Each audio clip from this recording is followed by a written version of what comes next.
Last class we have completed with classification, correct? According to the statutory provision, according to domicile, right? According to the public and private sector. So today our focus is on the functions of commercial banks. There are two major functions. The one is primary and one is secondary. Under secondary we have further subdivision called as agency functions and general utility functions. Now this topic guys is a very important one from your exam point of view. Okay, this is usually asked for your section C, 15 marker question. Okay, so please pay attention on this topic. Let's begin with primary functions. Now we all know why do banks exist, or what is the need or the very objective of every bank or every commercial bank is to accept deposits and lending of loans or lending of funds, correct? Now under accepting of deposits, what forms do banks accept deposits? We have majorly four kinds of account. That is the major account, what it started with or what it was established with. We have number one, savings account, where people who have salaried, right, people who are employed will usually have this savings account. Those are the mostly used by the salaried. What is FD account? It's a fixed deposit account where you put in a huge sum of money. Okay, it's a huge sum of money, one shot investment. Fixed means what? One shot, huge sum, you're locking in for say 5 years, 10 years, etc. So I'm going to open, let's say, an account in Syndicate Bank. I'm going to put 5 lakh rupees into fixed deposit and lock it for 5 years.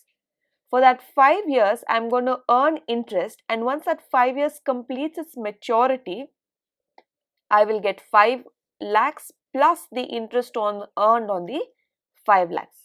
Is that clear? That is called as fixed deposit account. Next, RD. RD stands for recurring deposit account. Recurring deposit account is opposite of FD account. FD is one shot investment, correct? One time you're investing. RD is periodical investment. The word recurring means again and again. There is a repetition. So every month, right from January 2019, I decide to put 1000 rupees every day into RD account every month first. So Jan 1st, Feb 1st, March 1st and so on for the next, let's say, 2 years. Okay, I've decided to open an RD account with amount of rupees 1000 every month for the period of 2 years. Okay, that is called as recurring deposit account. So after completion of 2 years, with the entire 12,000 of my principal amount and the interest the bank pays me, I will receive on my maturity date of RD account. Is that clear? FD is one shot investment, RD is repeated periodic investment. Fourth, we have current account.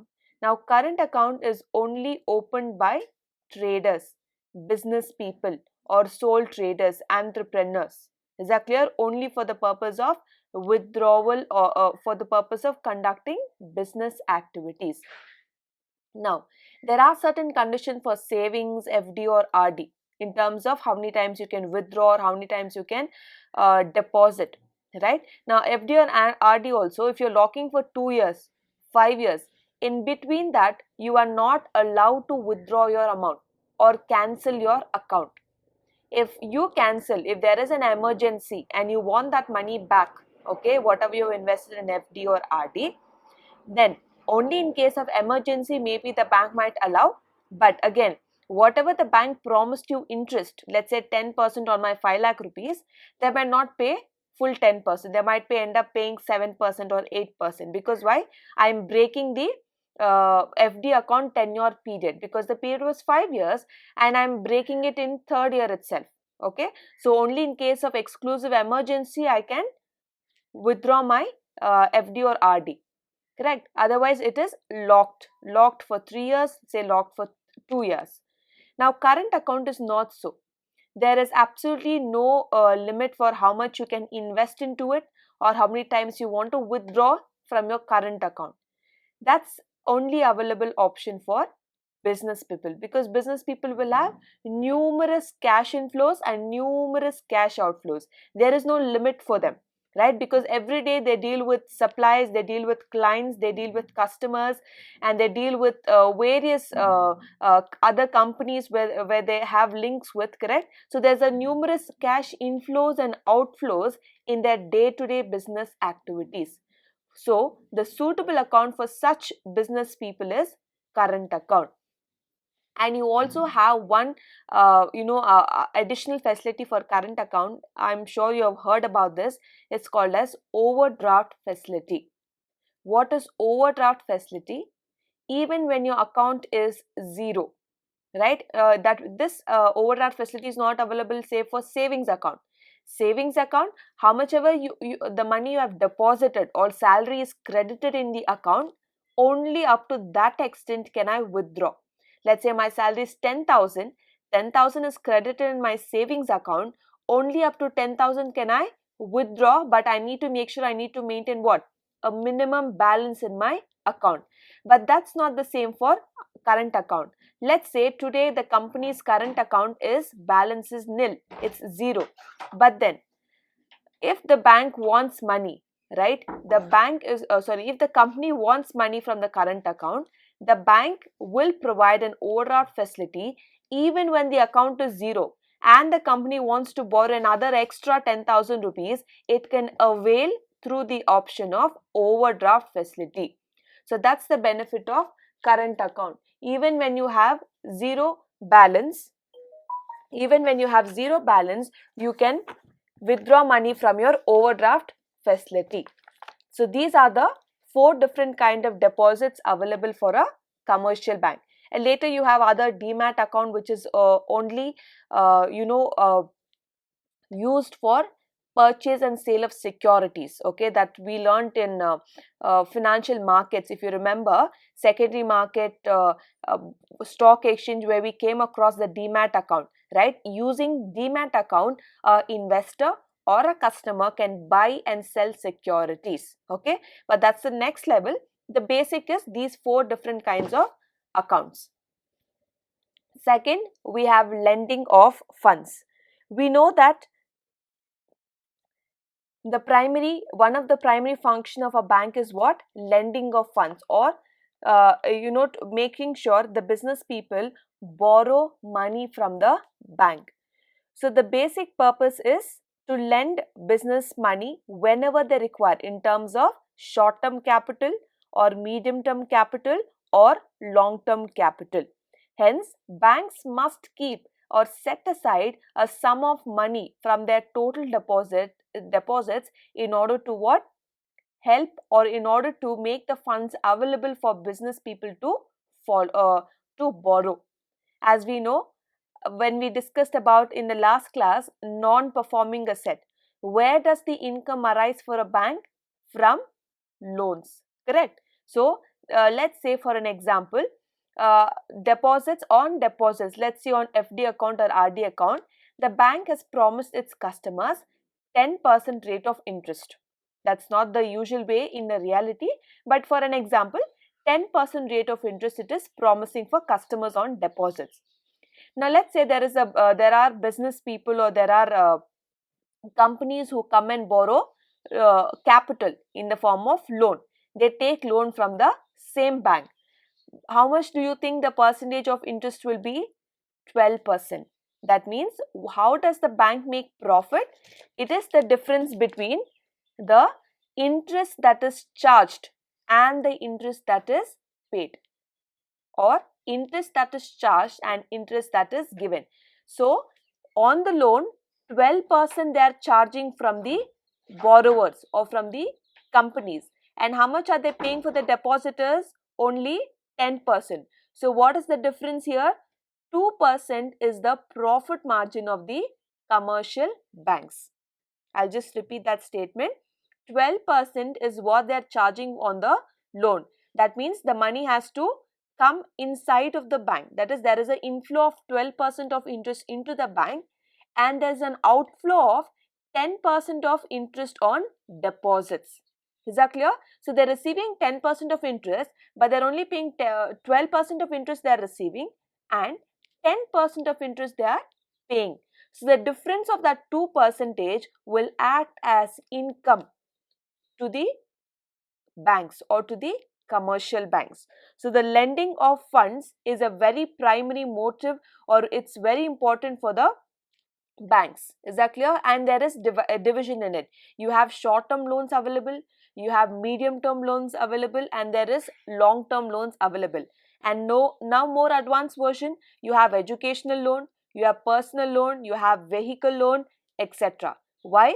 To meet the needs of the customers or to meet the needs of the society, right? They have to be improvised, or they have to be advanced in terms of providing services to the society. So these are the two major important primary functions of a commercial bank. The third one is creation of credit. As we know, banks are the RBI is the Central Bank of India. Through the commercial banks, it's going to control the credit supply or the money supply and creation of credit in the hands of commercial banks. It is RBI who controls through the instructions or through the functioning of commercial banks. So they create credit for the purpose of lending to all types of customer. Thus, credit creation helps to increase the money supply so as to promote the economic development of country. So, have you heard banks giving a call and asking, do you want a credit card? We have definitely heard calls from banks, right? Do you want a credit card? It is they themselves asking or reaching out individuals or businessmen to take a credit card. Now, what is this credit card? That is, you enjoy the service now and you pay later.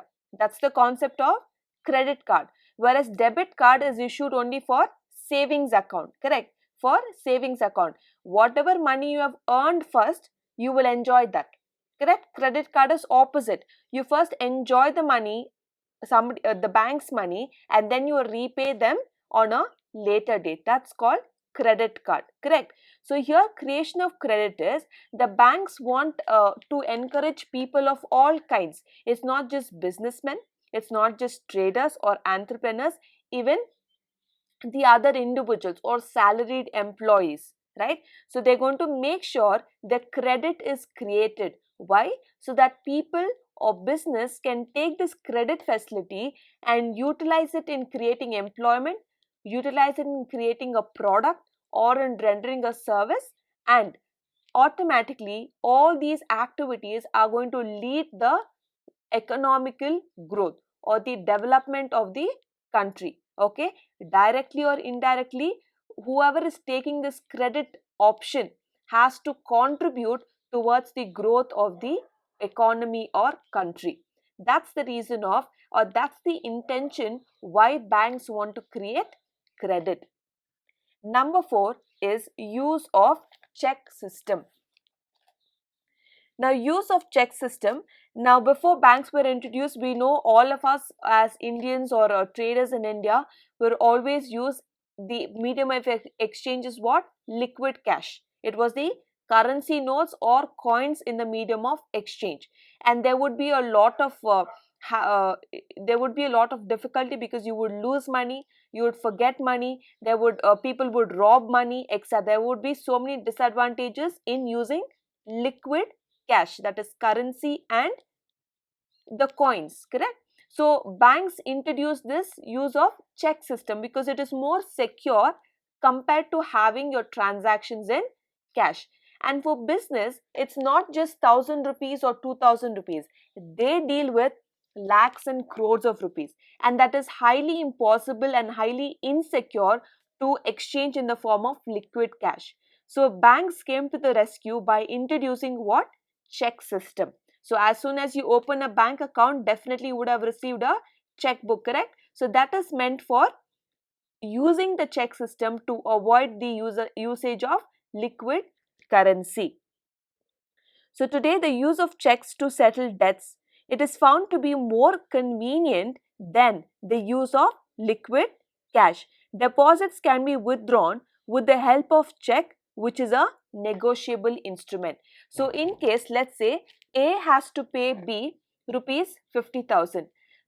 Okay, and B has to pay a part of that money. From 50,000, he owes another 20,000, or let's say he owes complete 50,000 to Mr. C. I repeat, A owes money to B. Amount is 50,000. B owes the same amount to Mr. C. Okay, so what happens? A can issue a check. Instead of giving liquid cash, he can just issue a check. In whose name? In Mr. B's name. Okay, Mr. B's name, he can issue the check. Now remember, these checks are negotiable instrument. So you can easily transfer it to another person by signing or by writing the other person's name behind the check. Is that clear? So instead of B receiving the check and getting it, encashed it at the counter in the bank, what he can do, just transfer that check. Because check is a negotiable instrument, he can just transfer that check in the name of C and give it to C. Okay, so that way B has received his money, whatever he was supposed to receive from A, and by transferring the check to C, B has already completed his obligation of paying the money to C. Is that clear?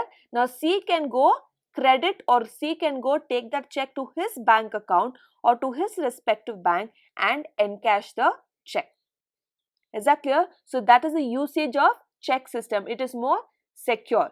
And we also know that there is a normal check or there is a crossed check, correct? Crossed check is not transferable. Crossed check is not transferable. I will explain to you in detail these types of check in the coming classes. But remember, crossed check cannot be encashed. Crossed check, once you submit it in the bank, it will directly get, the amount in the check will directly get credited in your account, and you have to withdraw how much ever money you want using the withdrawal facilities, etc., from directly your account. For now, you just understand there is a cross check which is more secure. Understand? Point number 5, remittance of funds. Remittance means transfer of funds from one branch to another or from one country to another. Is that clear? Banks help their customers in transferring funds from one place to another. It can be through mail transfer, it can be telegraphic, it can be bank draft. Have you heard about demand draft, DD? Correct? So that is called as bank draft, or you can also have electronic transfers. Have you heard about NEFT, RTGS transfers? All these are what? Called as remittance of funds, where this is a facility provided by the banks in order to transfer funds from one place to another place. So this is an important function of the bank, and of course they are going to charge certain commission also to do so. Let's look at this foreign inward remittances payment schemes. Foreign inward remittances payment schemes. In short, it is called as FIRPS.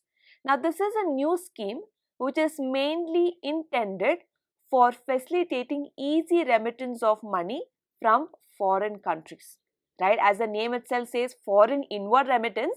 So from foreign, if there is a money that I have to receive, maybe from Germany, a trader has to pay me money, it is through this system that I can receive the money. So it is purely meant for foreign inward remittance or funds. Now if there is an NRI, correct, any NRI or a foreign national can remit money in foreign currency to any beneficiary. That means a person living in India is called as beneficiary. So if there is a trader in USA who has to pay me money, so their currency is different, correct? So they can use FIRPS, through which they can put their money and I can receive that money on this end.